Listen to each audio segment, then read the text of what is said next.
We do ask that you keep your videos and mics turned off during the presentation, but we welcome questions. We ask that you do that during the presentation in the chat box. And if you have any questions after we're done that you haven't put in the chat box, we will be looking for those as well. If you don't get something answered and you still have a question, you can always contact our Master Gardener help desks, and I'll be posting how to get in touch with them on the chat box in a few minutes. If you haven't used Zoom before, which I find hard to believe after what we've been through, you might have to touch your screen, put your finger on the screen, just depending whether you're on a phone or on your computer. It will actually open up a bar which will say chat. Tonight's presentation, as I said, is being hosted by the Yavapai County Master Gardeners. We are a part of the University of Arizona Cooperative Extension. Every county in Arizona has a cooperative extension office, and you may be familiar with some of our other programs. We have 4-H, food safety, nutrition education, STEM, and commercial horticulture and small acreage support. The Master Gardeners provide science-based horticulture information, and tonight's presentation is on wildflowers. It's being recorded. I think you saw that the box popped up. You just need to click that to allow the recording. And tonight we are so excited to have Betty Luce as our speaker. Betty spent much of her life in the Midwest, first growing up on a farm in Southern Illinois, and then working in the Chicago area for 33 years as a high school counselor before retiring to Central Arizona with her husband. Bless you, Betty.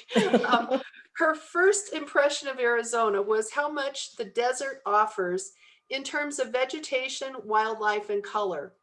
In 2008, Betty became a certified Master Gardener and has found the Master Gardener program to be a continual learning experience.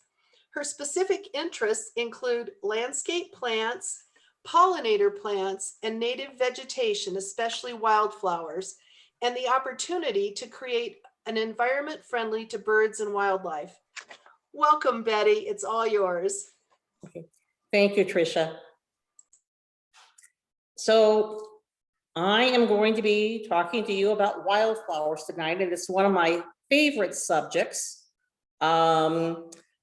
When we first moved to Arizona, having lived in the Midwest all my life, we lived in the Phoenix area for a year while our house was being built. And then while we were there, I would join some of the parks in Maricopa County, and the parks in Maricopa County had educational guided hikes, and the hikes would, from those guided hikes, I learned a really deep appreciation of what the desert has to offer. It's just not, it's just not a dry area that nothing ever happens. It's a very exciting place.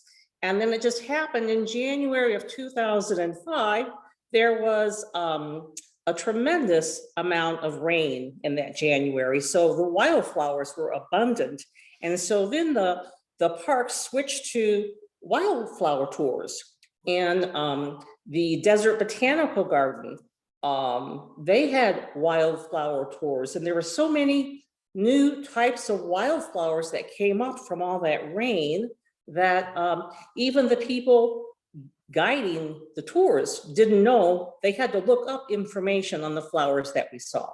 So that is the beginning of my interest in wildflowers. And so a weed is no more than a flower in disguise.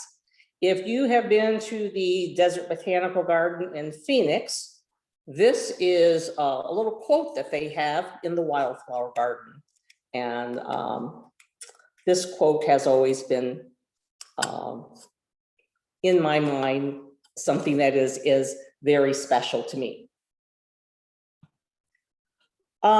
These are some photos. I apologize because I'm not a photographer. I just take some photos of flowers that I like, arrangements that I like in my yard. These are not from this year. Everything is much later this year. And so when I was putting the presentation together, I just went to my file of photos, and I'll be talking about each of these a little bit later individually. What you're going to learn tonight, if you are interested in starting a wildflower area in your yard, you're going to learn how to get started, whether it's you want to use plants or whether you want to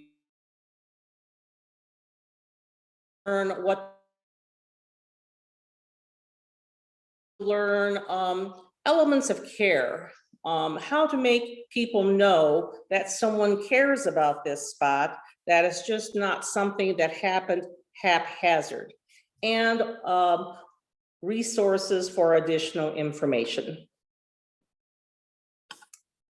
Definitions. What is the difference between a native plant and a wildflower? A native plant is a plant that has been growing here for hundreds of years before European settlers. What was in the area first? A wildflower is a native plant, but it has a forb, which is a bloom, and it's those forbs that we love, or that I love. An exotic is a non-native, whether they've been here for 100 years or less.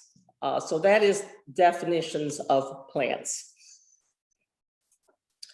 Why grow wildflowers? I like wildflowers for the color. I think it is exciting this time of the year. You never quite know, based on the rain that we've had or not had, or the seeds that you planted that have actually taken. So I'm never quite sure what the wildflower garden is going to look like. So I think that part is kind of fun, to have the anticipation but not to know. They are easy to establish. It is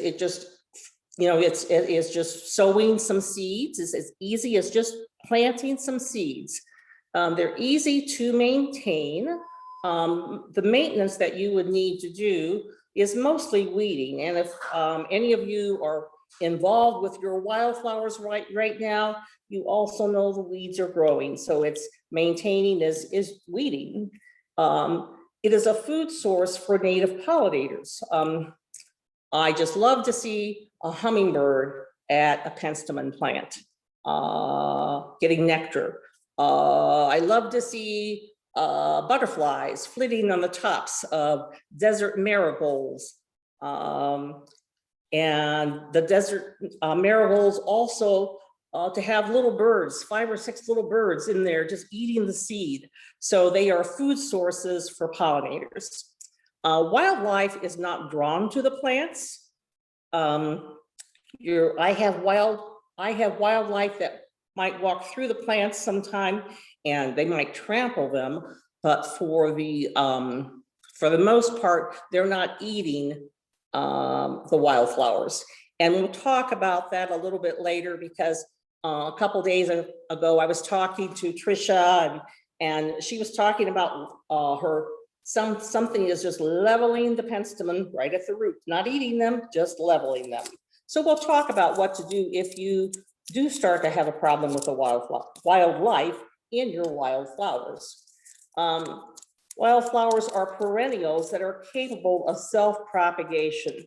So that part I like, because you can have them come back year after year. Establishing a wildflower garden. They are established through agents of change. An agent of change can be nature. I think a lot of us had some rain last night, and we certainly have all had a lot of wind lately. So nature can bring seeds to your yard. Wildlife, like birds or animals, can be an agent of change. Birds can eat the seeds, they can drop them different places after going through their digestive system. Animals can rub against the plants against the seeds. And as they walk from one area of the garden to another, they could be dropping seeds from their coat, from their feet.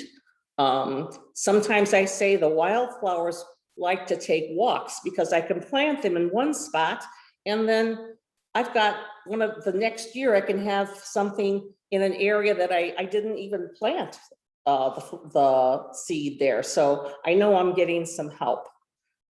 Human beings can also be agents of change. They can, through their purchases of wildflower plants, through their actively sowing seed, so they can also be an agent of change. This is a picture of a desert. In my neighborhood, we call this desert verbena.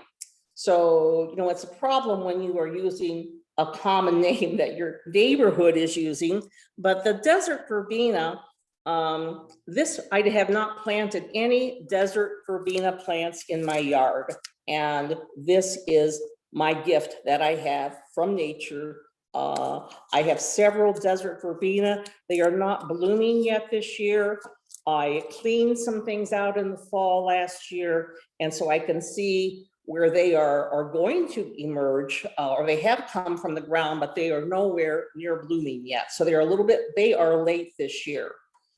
In a year that we have a lot of rain, desert verbena in the Verde area can start blooming in February, and it blooms for 2 or 3 months. When it gets really hot, it sort of dies back. But then when we start to get the monsoon rains, it will start blooming again. So when I talk about rain, you know, we've really been very, our rain has been very scarce the last couple of years. So I'm sort of like talking about rain as if we're going to get a monsoon or we're going to get winter rain. I guess that's just a hope that we have them. But like I said, desert verbena is what our neighborhood called this. So I was trying to look up the botanical name for this plant, and I had some difficulty till I came across Gooding, and I thought, oh yes, most people call it Gooding verbena. So it's really good to know the biological name of the plant rather than just the common name, because if you would go to a nursery and ask for desert verbena, you might get Gooding verbena, or you might get something called desert sand verbena, which is also a very pretty plant. The bloom is darker, the stem is more firm, but it is a different plant. So it is really good to know the biological name of the plant, the botanical name, not biological, the botanical name of the plants. Gallardia, this is a plant that I have planted from seed, and you could still plant Gallardia, and this is not one of those plants that takes like an overwinter to produce the bloom. So you could still plant that this year. In fact, I still have some places I'm going to plant a little more Gallardia, but this is an example of a plant that has come from seed. If I was going to grow this plant for the plant sales that the master gardeners hopefully will have again someday, I would start this during the winter, and I would do the winter process of starting this plant inside. You can also divide it if you have a plant in your yard.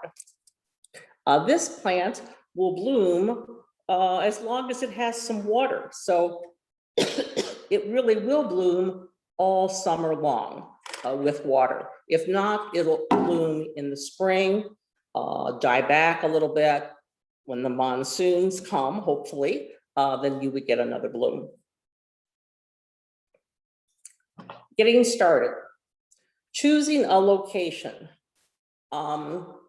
This is it's really important. You want a sunny location. And in Arizona, we're very lucky because I think we all have lots of sunny locations in our yard. So then it's just deciding, do you want to put them in a raised bed? Do you want to put them in like a pot, make it a potted plant?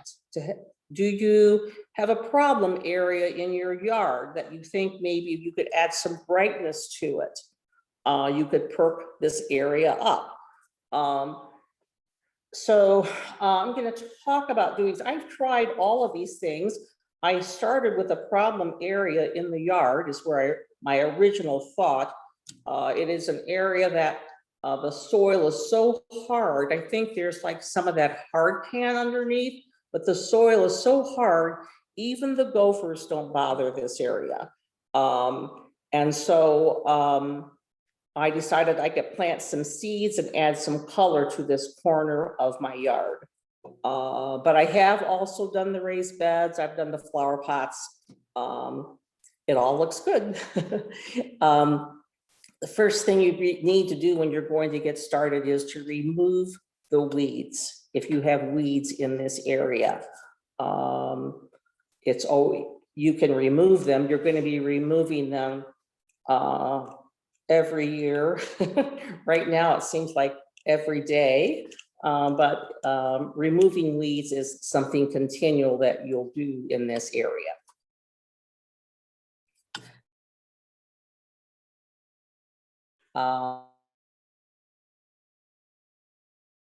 Fall, I like for a penstemon, the penstemon really needs to go through the overwintering process. So I like to plant in the late fall, and then hopefully it will rain.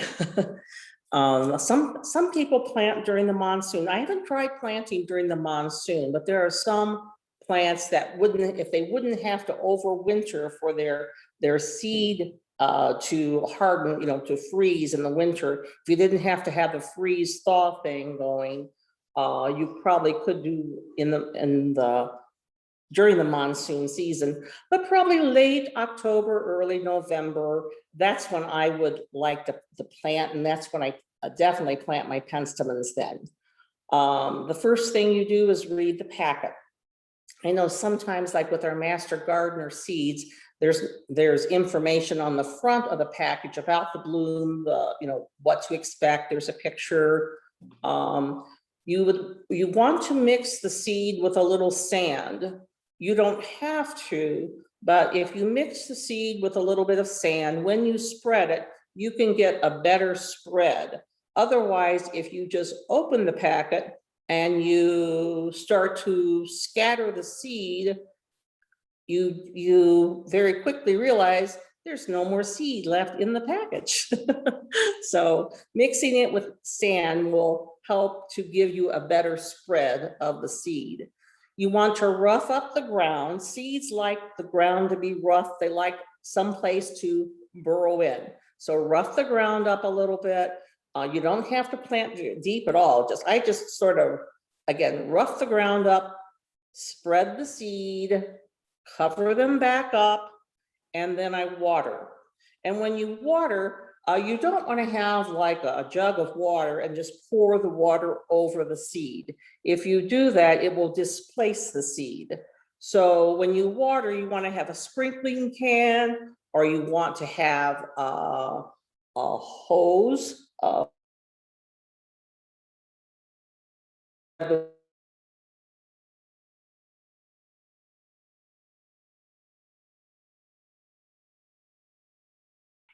If we're lucky, we would have rain intermittently throughout the winter, and you wouldn't have to water anymore. I have found that in winters that we don't have a lot of rain, you will need to go out and do some supplemental watering if you want to have the best prospects for your seeds. Suggestions for placement. Around a boulder is a good place. If you can just around the edge of a boulder. If you think of a boulder, you think the boulder retains the heat from the sun, so the seeds are going to get more heat. When it rains, the water pours off of the boulder around it. It gets a little more water, so It gets more sun and more water if you can plant it around something.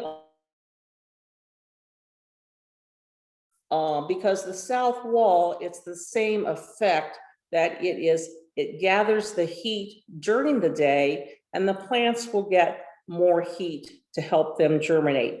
I added west side because this year I'm kind of watching south side, west side, trying to see where the plants are blooming first, and it was pretty equal. So I just think planting along the wall or along the side of the house where there is a heat collection going on, I think that helps your wildflowers.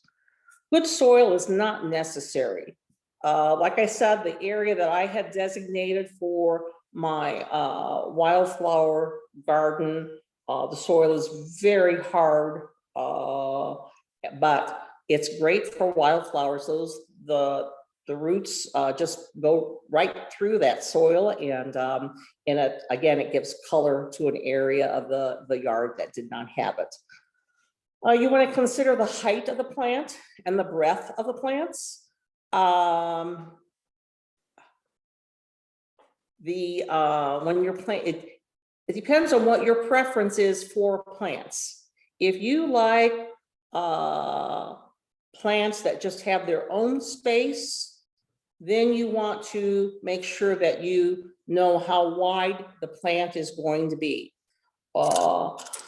I sort of like a combination of colors. I think again, the desert marigold, when it's close to the verbena or close to the verbena or it's close to a penstemon, I think the combination of bright colors really shows off. So so it depends on what your preference is. You might like things separated, so everything has its space, or you might like a combination of colors. Just some special notes to keep in mind.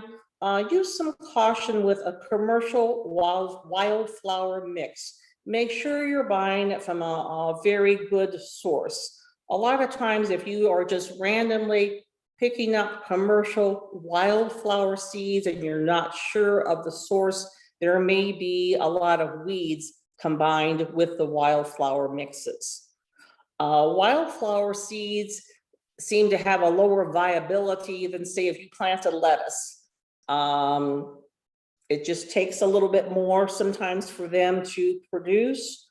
I think sometimes, some of the birds are eating the seed. In my pollinator garden, I noticed that I see quail in the pollinator garden a lot, and I also noticed that I don't have as much self-propagation going on in the pollinator garden. But if the quails feel safe in that garden and that's where they want to be, I would never chase them out. So sometimes birds can be eating some of the seeds too. That's why you want to make sure you cover them up after you plant them. And just know that some seeds require 2 years to bloom. When I plant a penstemon seed, I know that hopefully the next summer I will have the beginning of a penstemon plant. That plant will not actually produce a bloom until the next year. You need to understand the lifespan of the mother plant. I always think of the Perieye Penstemon as my first child. It was the first wildflower plant that I had.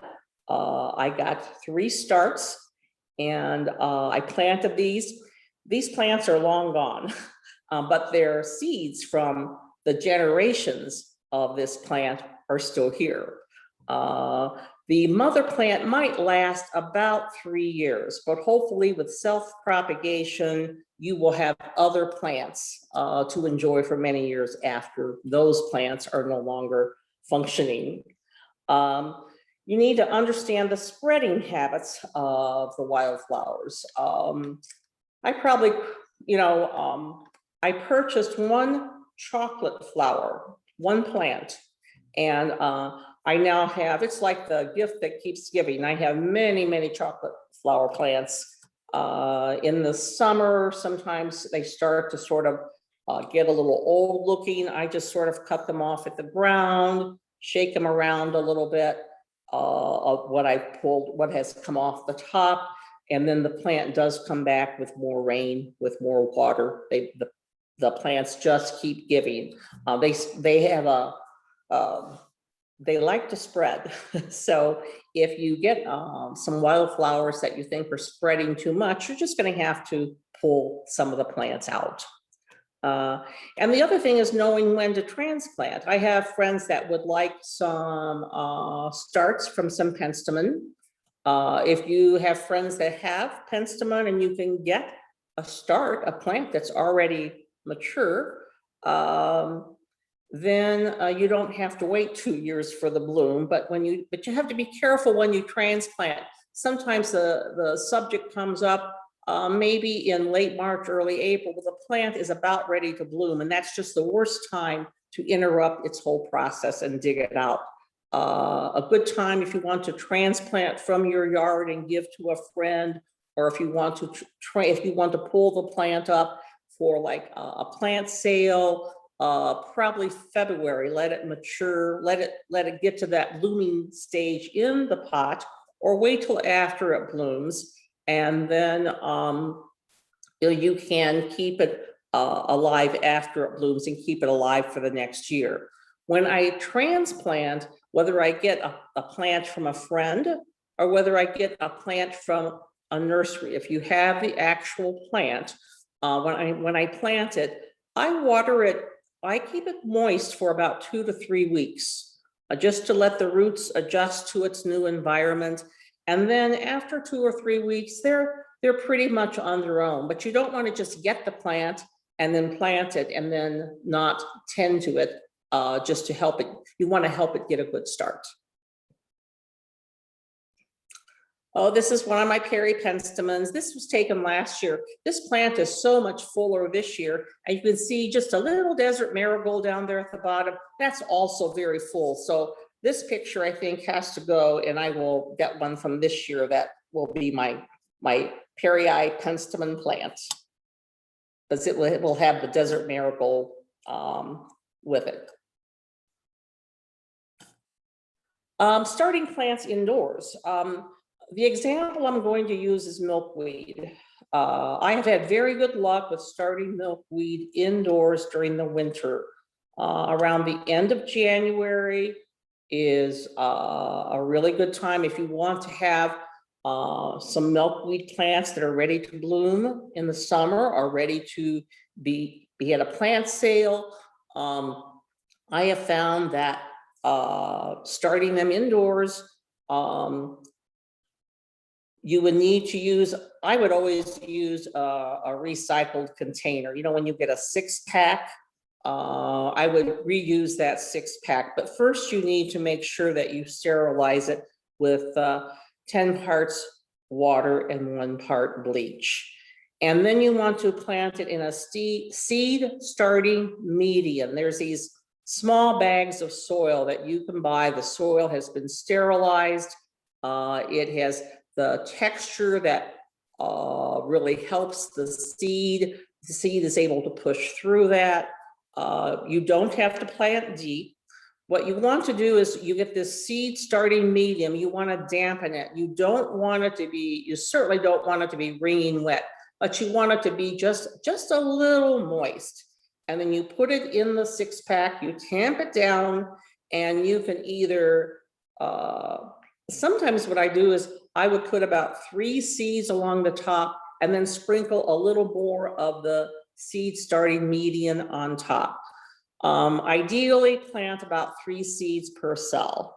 I get carried away sometimes, and I got 5 or 6 of these seeds coming up in a cell. I think the plant would be healthier if it wasn't competing with its neighbors. And I also have trouble when it comes time to repot them into regular soil. I have a hard time just throwing a seed start away. So I should just stick to 3 seeds per cell. You spray it lightly with water. or you set the 6-pack in water in a pan for about 15 minutes and let it soak up from the bottom. And again, the same as when you plant the seeds outdoors, spray lightly. I have a spray bottle for these seeds and I spray the top to make it moist. I let it sit in the water, I take it out, and then you want to create some type of little greenhouse for it. You could use a baggie. You can put that 6-pack right in a baggie. You could use some saran wrap and try to use some rubber bands to hold it tight. I don't know if people can see this or not. Can they see this, Tricia? I have these Yes. these things. Pardon? Yes, we can see it. Okay, I have these things that I buy salad in, and these are just great little greenhouses. You can just drop the 6-pack in here. You want to sterilize this also. Just drop the 6-pack in here, and then this goes into the refrigerator for a month. So you can stack up a lot of these in the refrigerator.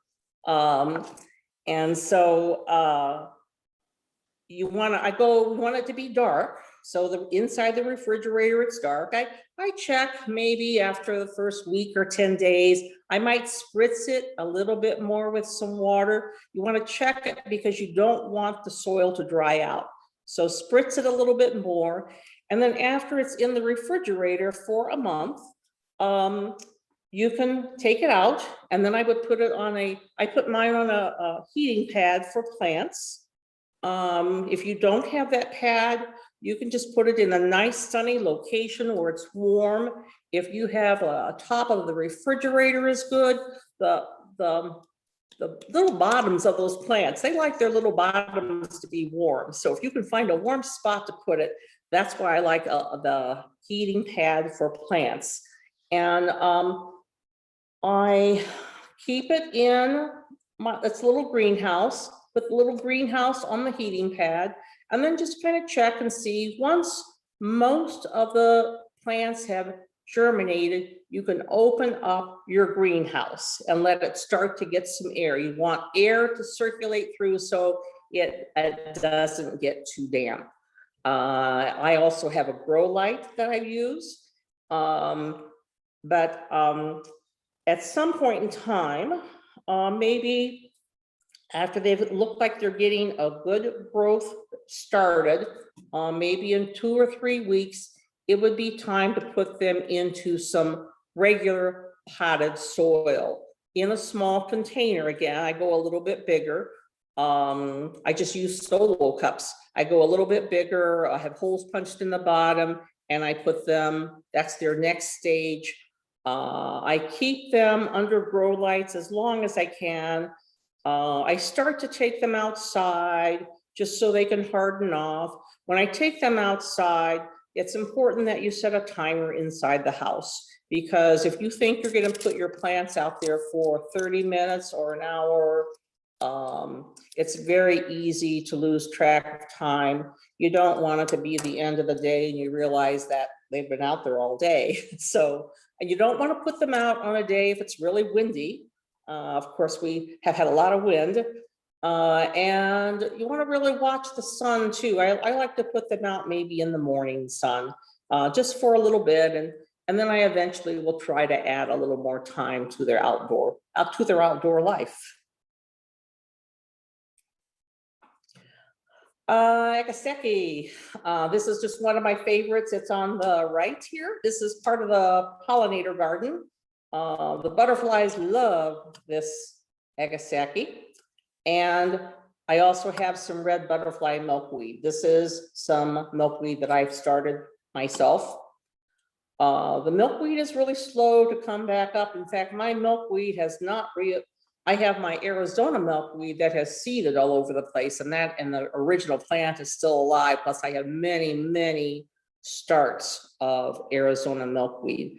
The red butterfly milkweed, again, they are slow to emerge and they have not emerged yet. So I just tell myself patience. So, but again, you can use, I like to use a combination of pollinator plants and wildflowers together. Maintenance, they're fairly insect and disease free. I do have aphids on them at times. I try just to catch it early, spray them off. You can kind of tell when you get aphids, the tops get a, you know, they don't quite look like you want them to look. So you can pretty much kind of just spray them lightly with some water and spray that off, and that usually helps. Try to avoid insecticides and herbicides, especially on your pollinator plants. Just, you don't want to kill the things you're trying to attract, so avoid those. A regular check for weeds, and right now that's every morning after my walk. I try to gather 2 or 3 handfuls of weed because they just keep coming up. You can water for longer lasting blooms. You don't have to. I'm trying a little experiment within this one area with a little water to see if I can prolong the bloom or what will happen with that. But for the most part, with your wildflowers, that's one of the joys, is that you get this gorgeous bloom and you don't have to use water on them. But weed. And hand weeding is best. Let me go back to that one just a little bit. Hand weeding is best. If you use like, you know, you have some herbicides that you can homemade herbicides. You have commercial herbicides, but if you start spraying for the weeds, you really run into a really big chance of spraying some of that herbicide on some plant that might just be trying to come up for next year, or might be trying to do something for later on in the summer. And so you sort of, with the herbicides, you sort of interfere with the, you interfere with their self-propagation. So I would just go, you know, you've got a couple hands, and you don't have to weed for a long time. You don't have to spend the whole day doing it, but say 15-20 minutes every day, this time of the year especially, to get them under control. The other thing to do is, you know, sometimes a wildflower area can look messy, just because it looks so full, and you want it to be full and you want it to have blooms. I probably worry about the mess the most, probably in June. That's when our wildflowers kind of start to die back, and I want them to die back on the stem, because that is so the seeds can mature on the stem. You don't want to start cutting them back as soon as they're done blooming, because then you interfere with the self-propagation. So it might look a little bit messy. I always nervously watch my wildflowers and how are they looking, because you know, you don't want to get we live in an HOA, so I try to avoid getting courtesy letters. So you just, that's the time I really worry about it being messy. Right now it's weeding, but I can weed. It's the judgment call of when I think the seeds have matured. Other ways you can show that you care, or that someone cares, you can create a border around your wildflowers that shows that that is a designated area. You could put like a small bench or a little seating area in the wildflower just for visual interest. You could position a birdhouse or a bird bath in that area.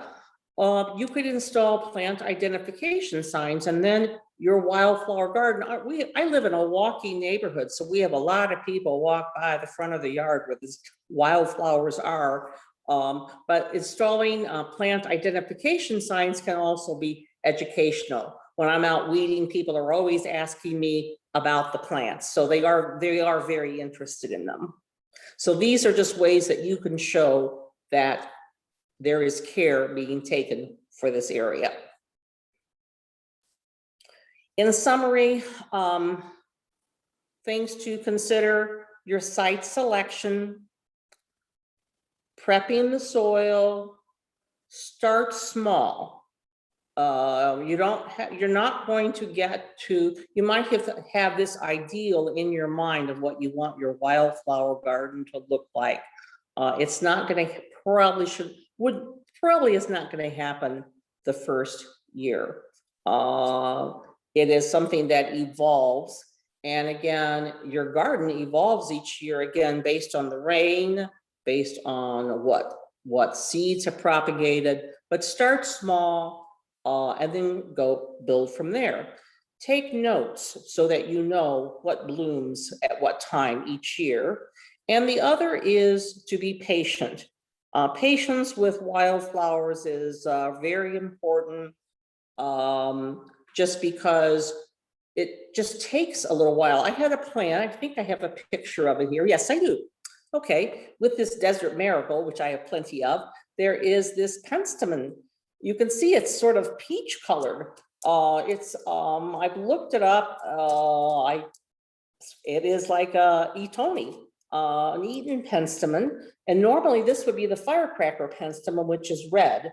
This one was such a beautiful peach color, and I got the seeds from a neighbor, and I planted them. I knew where I planted them.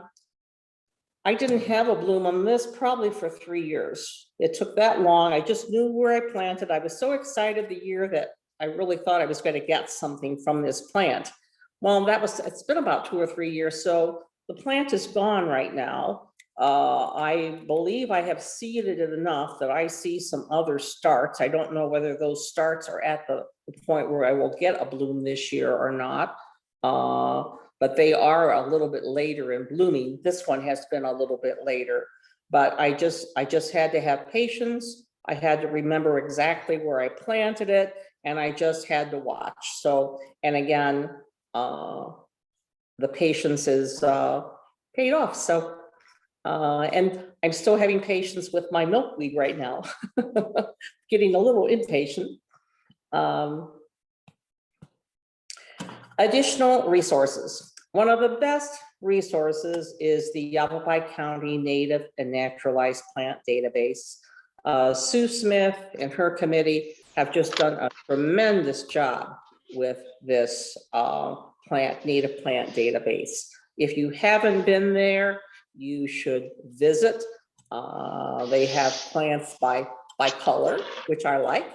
They have plants by botanical names. They have them by common names, but it's a very good resource. The Backyard Gardener, Jeff Shaw's articles that he writes, I think I see one probably every year in the spring where he writes about wildflowers, and we have access to those articles through the website. And then there's also publications by University of Arizona on the website that you can look at to get more information. If you like to see the actual plant in blooming, I know in Prescott there is Highland Center. In the Flagstaff Arboretum, I don't think Flagstaff would be ready for wildflowers probably until June, at least, maybe July. I know I've been there in May before, and things are pretty slow in May yet. So I think that might be a good summer place to visit. The Desert Botanical Garden in Phoenix, I would suggest that wildflower garden in February. That's where I have found it to be the most in full bloom. By March, most years by March, it's starting to sort of, fizzle just a little bit.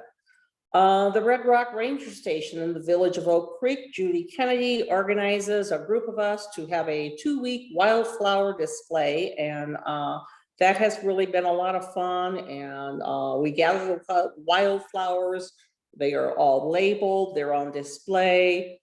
People find it it's a very popular display. And then we go back periodically through the 2 weeks to change the flowers out. We have not done that the last 2 years because of COVID, so I am looking forward to doing that again next year. And that's also a really good way, a learning experience, being involved in this wildflower display, because we have to look up the plants. Another thing you can do is just to go on a hike in your area. The wildflowers are starting to bloom in this area. And when you go on a hike,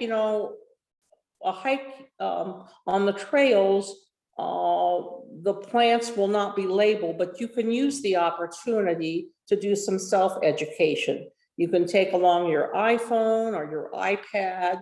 You can have access to the county native and naturalized plant database, and you can look up plants as you go along on your hike. So I hope I have given you some information that you can use if you were interested in starting a wildflower garden. Again, it's always just a very exciting time for me because I don't know quite what to expect each year, but I know I'm going to like it, and I will be appreciative for everything that I have there. Thank you. Betty, that was wonderful. Thank you. There was one part where your screen froze and we missed a little bit. So Okay. would you mind popping back to where you were talking about watering after seeding? And maybe Okay. go through that again just real quickly. And then we have a few more questions. Maintenance, okay. Start indoors.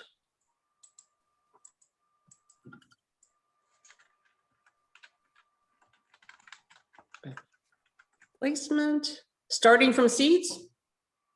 It was really Was this it? the part about watering. Okay, so Yeah. this has watering was the last thing I was talking about. I'll just start from the beginning, like when to plant. I think we got all that. It was really more about watering and covering up the holes and. Okay, so it must have been towards the end. You just froze again. The seed. It's kind of funny that as she goes to talk about this, Water. she freezes again. Oh no. I'm frozen. Nope, now you're back with us. When you water, have a sprinkling can or a garden hose with a nice fine spray. You don't want to take a jug of water and pour it on top of the plants to water them, or you will displace the seed. So you need to keep in mind to water gently. Good. Was that it? Let's see. I'm trying to see if anybody said anything else about that. Let's start with questions and then we'll look at that. Okay. Marion says, I've been clipping my dead butterfly bush flowers so that they keep flowering. Should I leave them? I don't clip anything else until Mother's Day. We've been clipping them. Okay, so what is it she is clipping? Her milkweed? Her butterfly bush. Her butterfly bush. Yeah. Anytime that you do some pruning on a shrub or a bush, that will encourage more blooms. So if it's not too early, if there are plants that bloom, I had to be careful because when I first moved here, I would do all of my trimming in the spring, and I found that I was trimming parts of plants that were supposed to have blooms on them. So I try to keep in mind now when plants bloom, and I wait till after they bloom before I start trimming them, cutting the blooms off, and you can still get another bloom after that. Okay. Bill asked, what type of plant marker do you recommend? Plant marker, something that is, well, I would say something that is waterproof. Sometimes plant markers can be just a simple piece of paper. You can make them waterproof by putting like a clear, like packing tape over them on both sides and making sure they are sealed. And that is a really good way to seal a marker, an inexpensive way to make a marker and to seal it. Makes I have seen people who have come up with all kinds of clever ways for plant identification signs. Sometimes they have used, like the, plastic forks, and then they put the plant sign between the tines of a plastic fork. But I think the important thing is to make it, whatever you're going to put in the ground, make sure that the paper part of it is sealed. The good. packing tape works really well, both sides. Sarah wanted to know if you could recommend a good plant ID app. I have some, let's see. Let me go look at my phone I'll be right back.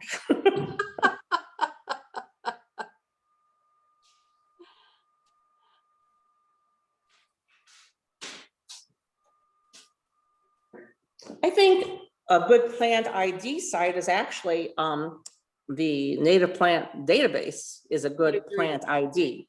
It's not what I've not had a lot of luck. Now, some people have had luck with some of these, there are people talk about some sites where you can take a picture of your plant in the yard and that tells you what the plant is. But sometimes I hear mixed reviews on how accurate they are. I haven't used them a lot myself.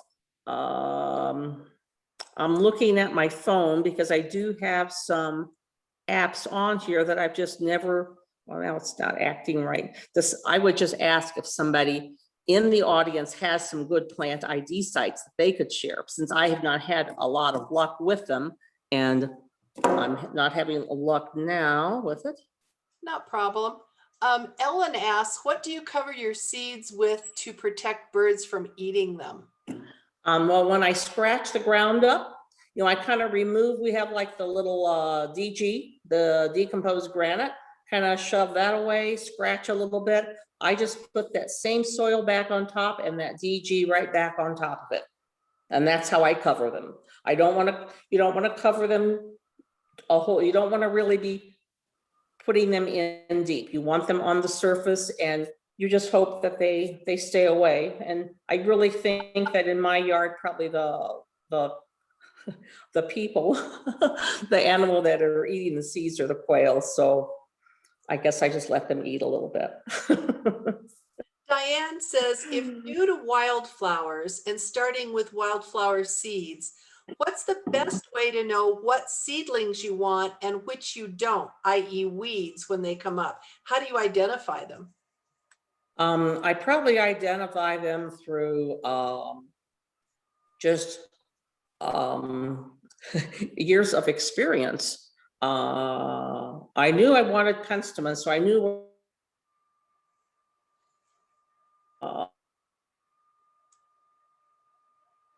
marigold looks like when it is before it blooms, before it has the bloom on.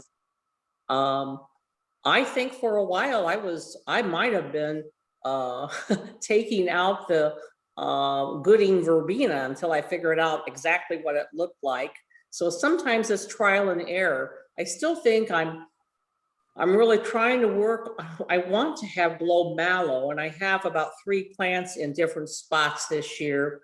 But sometimes I just wonder why I have so much trouble with getting the globe mallow, and I am sure that I'm the problem with that. So I just try to get good at identifying plants. If you go on a hike or you go to somebody's yard that has wildflowers, ask them to point out things like Gooding Verbena or globe mallow. The Penstemon, I'm planting the seeds myself. I know what they look like, and I know what the emerging leaf looks like. So it's probably been some trial and error for me. But you can ask somebody who has some emerging plants and ask them to help you learn to identify them. Amy says, is it better to buy transplants from a nursery or seed? Pros and cons. When should you buy from a nursery? You can buy from a nursery. You can buy from a nursery anytime. Probably if you want for the wildflowers, probably this would be a good time if you're going to buy an established plant. But again, remember to water it for 2 or 3 weeks to help it get established. I don't buy a lot of established plants, and I start more of mine from seed because that awful place in the yards that I have the wildflower seeds. I don't want to dig in that area. It's too hard. And so that's why I do mostly seeds now. But I do have some plants in some areas, like when I first got the Penstemon plant, those went into the ground in a place that I could dig. If you have a place that you can, or if you have a place in your yard where you can dig, you can go ahead and buy the plant. The plant gives you more instant gratification versus the seeds that you're hoping. But I have bought plants. I have like some beds that I have, again, a combination of wildflowers and pollinator plants. And those I can put the plant in, so I do have something that I can plant there. It's just that my original designated wildflower area, the ground is just really hard, and so I don't want to dig. That makes sense. Diane asked, what wildflower plants are best for native bees? For native bees, oh gosh. What do they like? I'm trying to think of what they like around our yard. We have some cliff rose. And again, the cliff rose, I have not planted any cliff rose. There were 2 plants before we built the house, there were 2 locations that we had plants. And since then, the birds have added 2 more. So, and the bees love that plant. So that would be a very good, and the aroma, you can be like several feet away from this in the yard. You can get this aroma from this plant. Is incredible. Oh. But the bees love it. So it's a cliff rose. It's a native plant. It can grow tall. I trim it. I think Jeff said one time that they don't like to be trimmed. So the 2 original ones, I've just left them. I don't trim and do anything to them. But the 2 ones that the birds have planted, I would have put them in a different spot. So, and what I do is I just trim those up a little bit just so they look a little bit neater where they are, but they still come back and bloom. And those the bees love. I would say I don't consider rosemary to be like a wildflower, but I mean, the bees love the rosemary. They're all over that. I'm just trying to think of what else the bees are all over in the yard. Those are the one. I think again, the cliff rose just comes to mind just instantly. Well, Angie says, how long and how often do we water seeds? Ideally, I would plant these seeds at the end of October, first part of November, and I wouldn't have to worry about them at all through the whole winter. I've done that during a dry winter and I was sorry. So I would say after you water them the first time, if it still hasn't rained, I would say maybe about every 3 weeks. And it doesn't have to be a soaking. It can be a light watering about maybe every 3 weeks. Just kind of keep your mind on the weather and what's happening, and whether we're getting rain or not. This year, the rain that we had here right at the end of the winter, like late February, March, this has just been a godsend for the wildflowers this year. It really has helped a lot. And the wildflowers have been really late this year. So I think you had said in Prescott, they're not really blooming a lot. And ours have just started. And I think with this warm weather the next week, I think they'll really pop. But they're really late this year. We've had a couple people chime in with apps. So if you're looking in the Oh, chat, good. see that Marion came up with Picture This and PlantNet. And Karen uses an app called Arizona Wildflowers that she thinks is pretty good. She made note, and I agree with her, many of the apps tend to favor Eastern varieties and not so much us. So I think that one would be really good. Let's see. Corey wanted to know, a few plants didn't return this year. Can you recommend on how to take care of them so they consistently come back? Oh, let's see, a wildflower. I usually let the wildflowers go. If they didn't come back, then I would just try planting them again. I don't think if it's a wildflower area, I don't do a whole lot to that area. They kind of have to do this on their own. And so what would I wouldn't fertilize them. I don't give them good soil. They've just got they've got the soil they have to work with, the rain they have to work with. Again, a little supplemental water, probably that might help. That's probably the only thing, a little supplemental water.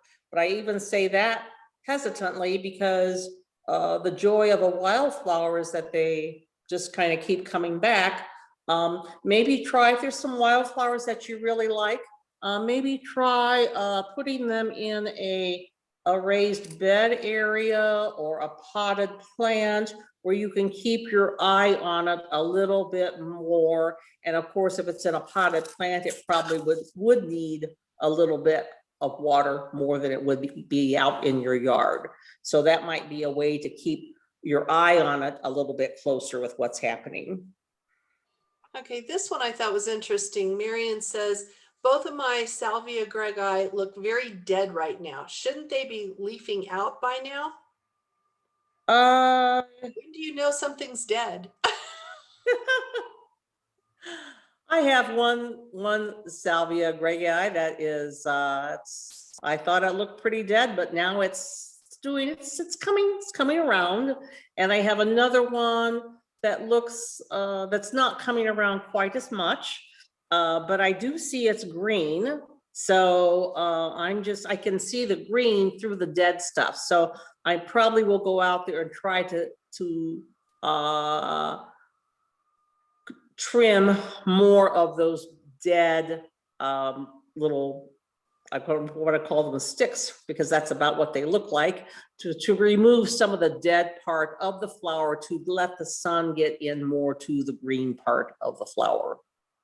I totally agree. I just had to do that last weekend.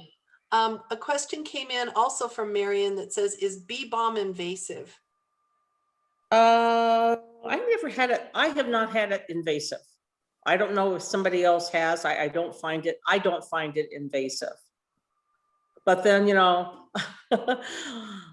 I don't find the chocolate flower invasive. I just have to pull some of it out once in a while. So anything that blooms is a gift for me. So it's hard for me to say a plant. I'll tell you about the plant. This is, I think is invasive is, oh gosh, it's the, now I can't think of the name of it. It's got the beautiful purple bloom in the yellow center, the orange berries at the end of the season. It's just on the tip of my tongue. I was pulling some out this morning. They got stickers on them. One year I thought, oh, I just wonder, maybe I should let some of these grow. They're so pretty. Well, that did not last. I think I'm getting rid of these. I'll think of that name in a little bit. It'll pop out. But if you think something is, if you like the bloom and you think it's invasive, let it bloom for a while and then kind of thin it out. I have fleabane growing in my yard. I like fleabane. It gives color in the early spring when nothing else is blooming yet. And one of my master gardener friends one time said, oh, fleabane, that I consider that a weed. I thought, what's got a pretty bloom on it? But it would take over. So I do have to, I like it a little bit. So when I think it's doing a little bit too much, I'll just pull it out. It'll come back. Kathleen wanted to know if the plant you were thinking about was silver nightshade. Oh, yeah. Good call, Definitely. Kathleen. I love the bloom on that flower, but it just can't, it's gotta go. I have one more question I see in here. Sarah says, when do poppies bloom in this area? In the Verde area, they would bloom in the spring, about now. I found that I did some poppies for 1 or 2 years, but I also found that the rabbits just love them. So I haven't spent a lot of time redoing them. I might try it again sometime and just see if I can talk them into the rabbits out of the poppies. Well, Betty, you've taken us actually 6 minutes over. I appreciate Oh, sorry. this. No, everybody had great questions. There's been a lot of good chat and interaction in the chat box. Real quickly, I want to thank you for this wonderful presentation, but I have some others I want to thank too, because it takes the work of others behind the scenes to make this happen. So Lauren Paz, Bill Maines, Mary Barnes, thank you all very much. Everybody, we're going to be having 2 more presentations in March or in May. We're very excited on May 10th to have summer vegetable gardening with Steve McIntyre. Those of you who've heard Steve before know he always presents a good solid presentation with a lot of fun. And then on May 26th, we'll have Rich Peterson with table grapes. He is an expert in the field, grows grapes all the time, and will be bringing us a lot of information. So wherever you found out about this, keep watching. We're going to be having more great Master Gardener presentations for you. They're coming on the horizon. Thanks, everybody. Thank you.